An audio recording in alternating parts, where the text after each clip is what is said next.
Pemirsa, kita akan kembali lanjutkan dialog kita bersama dengan Mbak Koni. Tadi seru sekali begitu terkait dengan ternyata ada hal-hal yang bisa dibilang cukup mencurigakan, entah itu mencurigakan ataupun membingungkan begitu ya terkait dengan hal-hal atau pihak-pihak yang merasa tidak tahu terkait dengan pengadaan dari heli ini. Tapi saat ini heli sudah datang? Heli sudah ada di Halim. Sudah datang sejak berapa hari lalu. Namun sayangnya karena kontroversi ini tidak bisa ditunjukkan ke masyarakat atau bagaimana? Begini, sebenarnya kalau setahu saya heli ini setelah lolos dari dari bea cukai, pajak dan lain-lain sudah clear, itu harusnya kan mengadakan test flight di kita. Karena kan test flight pertama pasti di negara produsennya yaitu di Inggris. Maka kemudian harusnya test flight di kita. Karena kenapa test flight itu penting? Bagaimana kan heli ini nggak kayak beli mobil, very complicated kan. Apalagi dengan heli kapasitas kemampuannya dia tuh multi roles. Jadi bisa tempur, bisa personil, bisa combat, bisa apa. Nah, jadi itu harus dites saat itu sudah berada di tangan kita.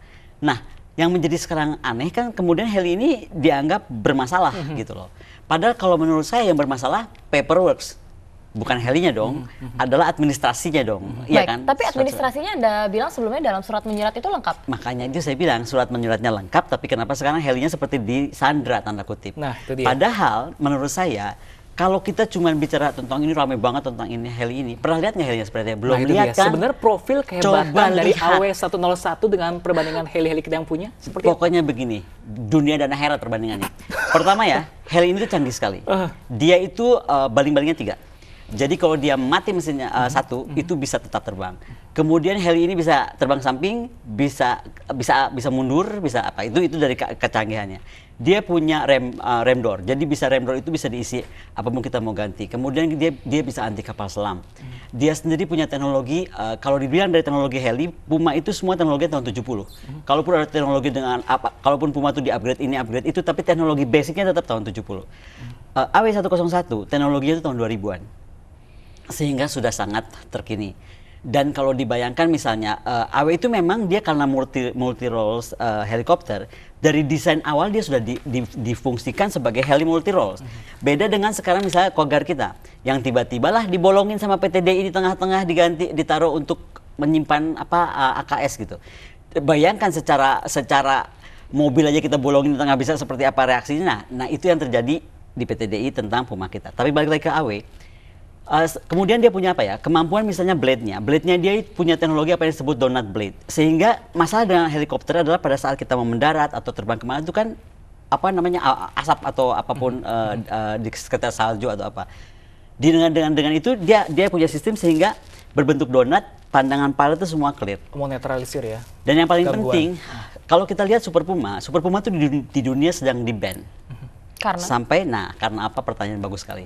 Karena masalah gearbox. Jadi kecelakaan Super Puma itu sudah terlalu banyak, sehingga event negara tetangga kita nih, Brunei, Singapura udah ditarik, nggak boleh mereka terbang lagi.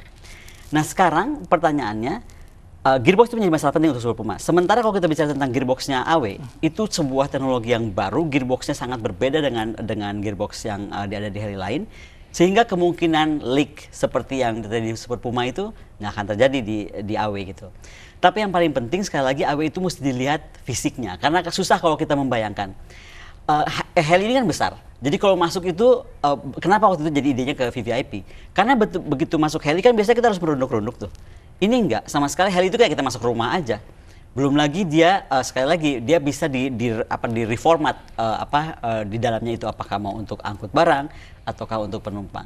Tetapi yang paling penting, kalau kita mengoperasikan sesuatu, misalnya perlu deployment, apa yang bisa diangkut oleh AW sendiri itu memerlukan 2 Kogar atau Super Puma.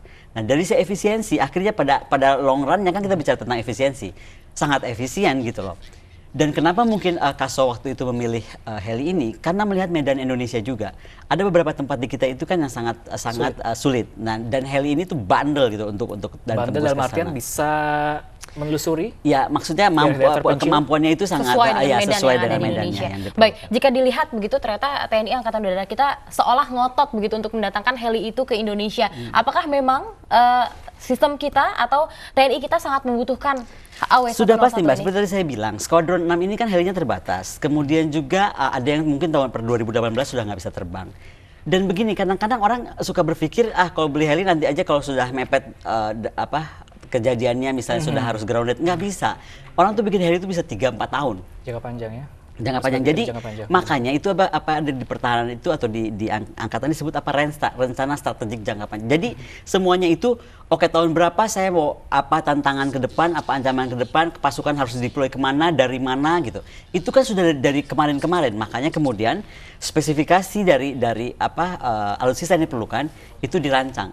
Nah, masuklah ini kepada AW. Kembali ke saya bilang, kenapa sih meributkan satu ini yang jelas-jelas sudah secara administrasi paperwork semua sudah ada, ya kan? Dan kalau sekarang Panglima TNI nggak punya, dengan segala hormat Panglima saya kasih, mau nggak surat-suratan itu, ya kan? Demikian juga Pak Menhan, karena itu semuanya ada saya punya gitu. Mana mungkin di Kementerian Pertahanan sama Kementerian maaf di Mabes TNI nggak ada. Dan jangan salah, ditembuskan ke 11 departemen atau yang terkait. Kementerian Keuangan pasti punya gitu loh. Jadi mencari surat ini tuh gampang, bukan barang susah. Jadi bahwa artinya sudah approve secara paper tuh. Baik Mbak Koni, dengan harga yang sampai 720 miliar. Iya. Apakah memang sebanding dengan teknologi yang mereka berikan? Ini yang itu pertanyaan bagus, karena saya banyak baca kenapa tiba-tiba heli ini dibanding-bandingkan dengan heli India yang katanya lebih murah. Ya jelas lebih murah. Karena mungkin spek yang diminta India tidak secanggih spek Indonesia. Sekarang kenapa saya nggak tanya balik? Kenapa nggak semahal Norway?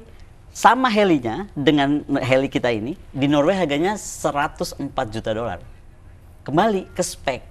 Jadi kita nggak bisa mengukur nih, oh heli ini di sini di sana mahal, di sini murah, di sini begini. Nggak bisa, karena kan tergantung Air Force masing-masing, gitu loh. Dia spesifikasinya, requirement-nya tentang kontraknya seperti apa. Jangan lupa itu mencakup transfer of technology, mencakup offset.